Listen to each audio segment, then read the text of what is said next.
I'm so shaken right now. I'm about to enter the sting zone with the Bull Rout, freshwater stonefish from Australia. Ah! What's going on, guys? I'm back in Australia, home of the most deadly and venomous creatures on the planet, to test the sting of an animal that is said to cause the most pain out of any creature that lives in Australia, which is pretty crazy. But to help me do it, I'm joined today by my good friend, Miller Wilson. What's up, dude? Good to have you back, Mark. I am excited to be here, Miller, but I gotta say, I'm a little nervous about this video.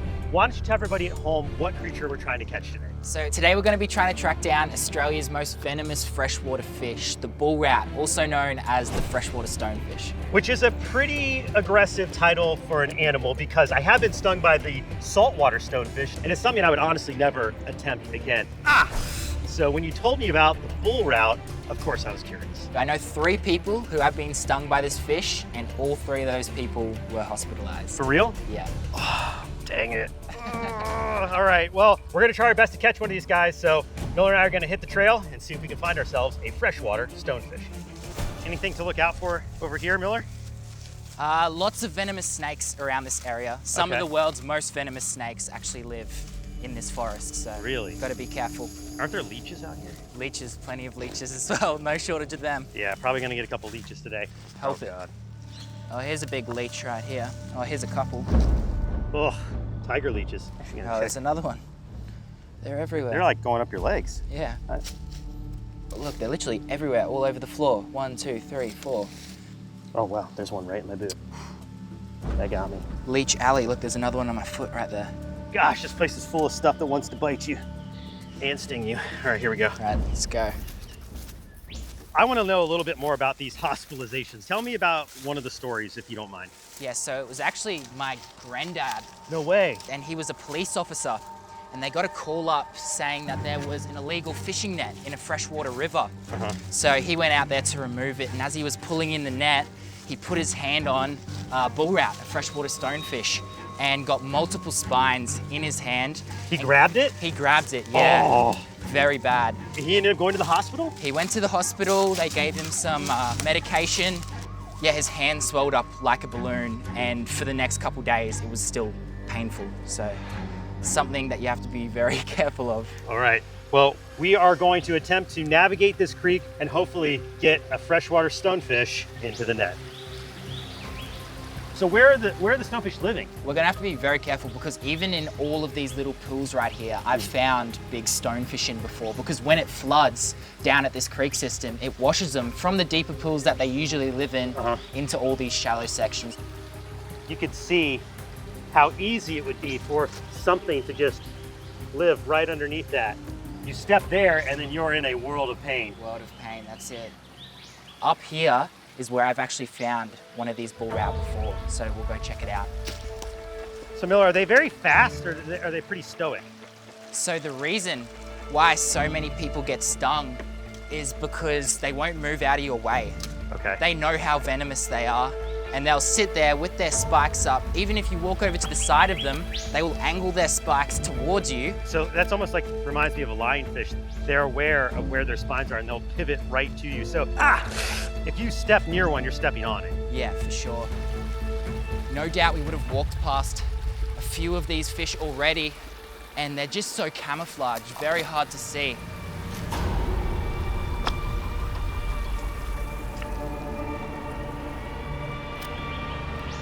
Got one, right here. Really? Big freshwater stonefish. That's actually massive. Where is it? Look, sitting next to the... Oh, yeah. Wow, good eye, dude. That's a big bull rout. It looks just like a leaf. You guys got a shot of that? Look at that. And it's not gonna spook, right? Like, we got a moment? No, so they use that as a defense mechanism. Like, if we were to go and stand on top of that fish right there, it's not moving. Whoa.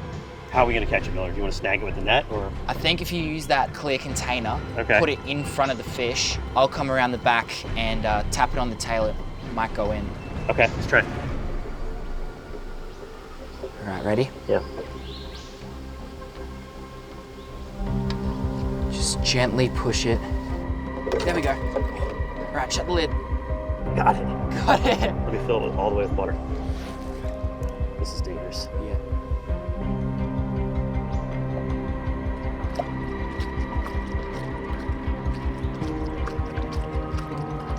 All right. That is a monster. Look at that. Oh my Good gosh. job, Oh, it barely fits. Mark. That is a monster. That is the biggest freshwater stonefish I've ever seen in this creek. Good job. We Wow, got no, one. good job to you for spotting it. Look at how perfectly camouflaged this fish is to this environment. And I noticed that it spazzed a little bit when we caught it. So this isn't an animal that we're gonna be able to hold easily. No, they're a lot more difficult to handle than the saltwater stonefish. Okay, well, now it's time for the moment that I've been dreading all day long. It's time to set up the sting table. All right, Miller, are we all set? It's all you, mate. All right, here we go, guys. Well, there it is. You are looking at the bull rout, the freshwater stonefish, and one of the most unusual stinging fish I have ever seen. Wow, man. Tell you what, Miller, it's always exciting going on adventures with you, man, but I am definitely feeling the nerves right now. This is uncharted territory. I don't think anyone's ever been stung by both a freshwater and saltwater stonefish before. So to compare the pain from both stings will be something that no one's ever done 100%.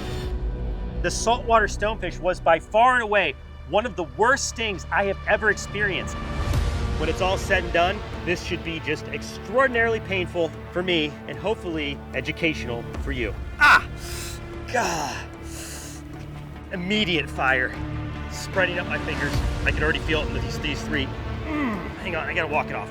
I had lasting symptoms. We're talking these 3 fingers right here were completely numb for 3 months. Yes, 3 months of complete numbness in these fingers from the saltwater stonefish. So in terms of what this fish would have to do to ascend beyond that pain, it's a lot, guys. All right, before we get into this sting experiment, let's take a closer look at this very unusual and very seldomly seen fish. The first thing that I want to point out that I've already noticed is since we pulled it out of the stream, it has now completely changed its appearance.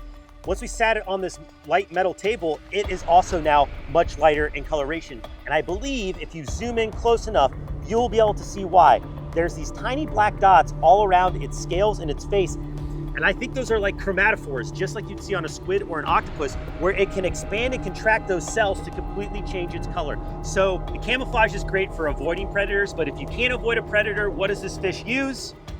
It's super toxic venom. And it delivers that dose of venom through its venomous barbs, the spines up and down the dorsal fin. There are spines here at the tail, and there are spines underneath the belly of the fish on the pelvic fins. So there's really no good way to hold this fish for today's sting experiment. And that's why until I'm ready to take the sting, once we get it out of the container, I will be wearing gloves.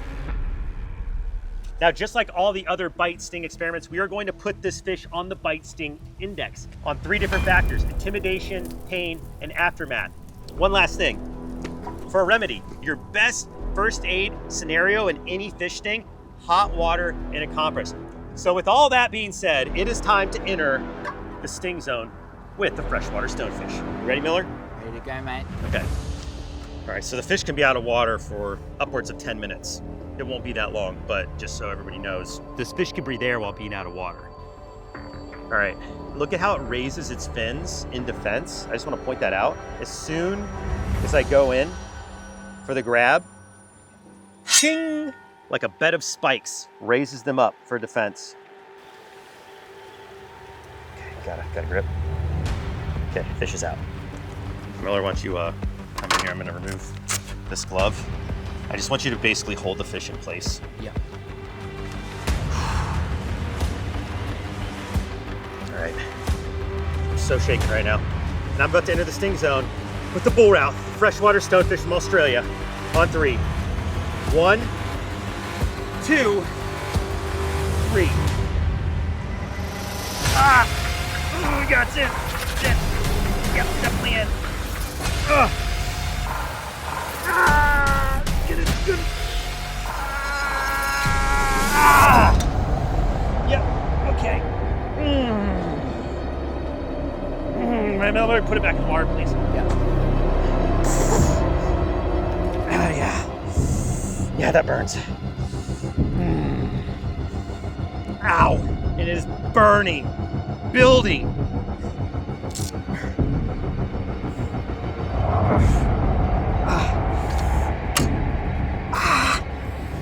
Yeah. Clearly see where the spine went in. It went in pretty much up to the, I can't talk right now, hang on.